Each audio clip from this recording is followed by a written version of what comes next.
आप सभी का दिव्य साधना चैनल में बहुत बहुत स्वागत है। आज हम बात करेंगे सनातन धर्म के अनुसार हमारे दो महान ग्रंथ हैं, एक श्री रामचरितमानस, दूसरा श्रीमद् भागवत गीता। ये दोनों ग्रंथ हिंदू ग्रंथों में विशेष महत्व रखते हैं। आजकल हम श्रीमद् भागवत गीता के 18 अध्याय जिनके श्लोकों की व्याख्या मैं सरल और आसान शब्दों में कर रही हूँ।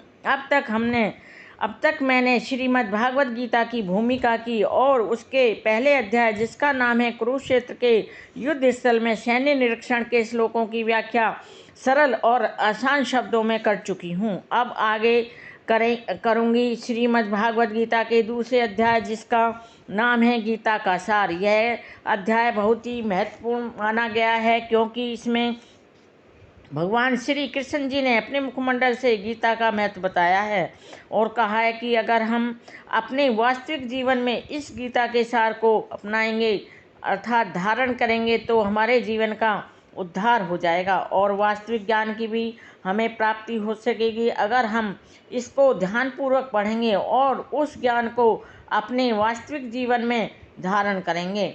मेरी आपसे प्रार्थना है कि आप इस गीता के सार के श्लोकों की व्याख्या जो मैंने सरल और आसान शब्दों में कर रही हूँ उसका आप अवश्य ही श्रवण करना। वीडियो शुरू करने से पहले आप सभी से मेरी प्रार्थना है कि आप मेरे वीडियो को लाइक, शेयर, सब्सक्राइब अवश्य करें, बेल आइकन भी प्रेस करें जिससे मेरे सभी नोटिफिकेशन आपको मिलते रहें। अब शुरू करते हैं आज का वीडियो जिसका नाम है गीता का सार, जो श्रीमद् भागवत गीता का दूसरा अध्याय है। इसके श्लोकों की व्याख्या मैं सरल और आसान शब्दों में कर रही हूँ। आज का श्लोक है 40। न इह अभिक्रम नासह अस्ति प्रत्यय वा है न विद्यते शु अल्पम अपि अस्य धर्मस्य त्रायते महतः भयात है। भगवान श्री कृष्ण जी अर्जुन को समझाते हुए कहते हैं कि इस प्रयास में न तो तुम्हें कोई हानि होगी और न ही हास, अपितु इस पथ पर ही की गई अल्प प्रगति भी महान भय से तुम्हारी रक्षा कर सकती है। यहाँ कहने का तात्पर्य यह है कि कर्म को सर्वोच्च दिव्य गुण माना गया है। कृष्ण भावनामृत में कर्म या इंद्रिय तृप्ति की आशा न करके कृष्ण के हित में कर्म करना चाहिए। ऐसा कर्म का लघु आरंभ होने पर भी कोई बाधा नहीं आती, न कभी इस आरंभ का विनाश होता है। भौतिक स्तर पर प्रारंभ किए जाने वाले किसी भी कार्य को पूरा करना होता है, अन्यथा सारा प्रयास निष्फल हो जाता है। किंतु कृष्ण भावनामृत में प्रारंभ किया जाने वाला कोई भी कार्य अधूरा रहकर भी स्थायी प्रभाव डालता है। अतः ऐसे कर्म करने वाले को कोई हानि नहीं होती, चाहे वह कर्म अधूरा ही क्यों न रह जाए।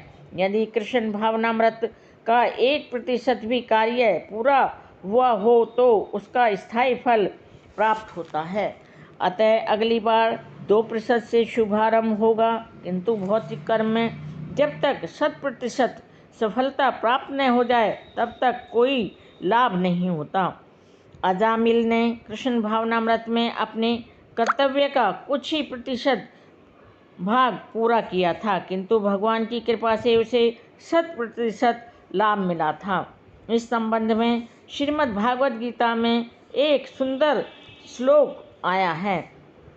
त्यक्त्वा स्वधर्मे चरणाम्बुजं हरे भर्जनं पकोस्थ पतेतो यदि यत्र कह वा भद्रम भद्रमुष्य किम को वार्थ आप तो भजताहम स्वधर्मतः। यदि कोई अपना धर्म छोड़कर कृष्ण भावनामृत में काम करता है और फिर काम पूरा न होने के कारण नीचे गिर जाता है तो इसमें उसको क्या हानि होती है, और यदि कोई अपने भौतिक कार्यों को पूरा करता है तो इससे उसको क्या लाभ होता है। अथवा जैसा कि ईसाई कहते हैं, यदि कोई अपनी शाश्वत आत्मा को खोकर संपूर्ण जगत को पा ले तो मनुष्य को इससे क्या लाभ होगा।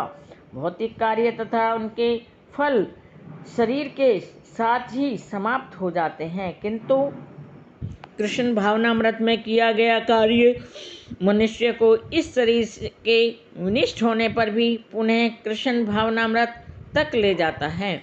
कम से कम इतना तो निश्चित ही होता है कि अगले जन्म में उसे सुसंस्कृत ब्राह्मण परिवार या धनी मानी कुल में मनुष्य का शरीर प्राप्त हो सकेगा, जिससे उसे भविष्य में ऊपर उठने का अवसर प्राप्त हो सकेगा। कृष्ण भावनामृत में संपन्न कार्य का यही अनुपम गुण है।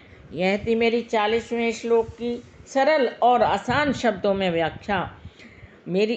मेरे वीडियो में अंत तक बने रहने के लिए आप सभी का कोटि कोटि धन्यवाद। नमस्कार।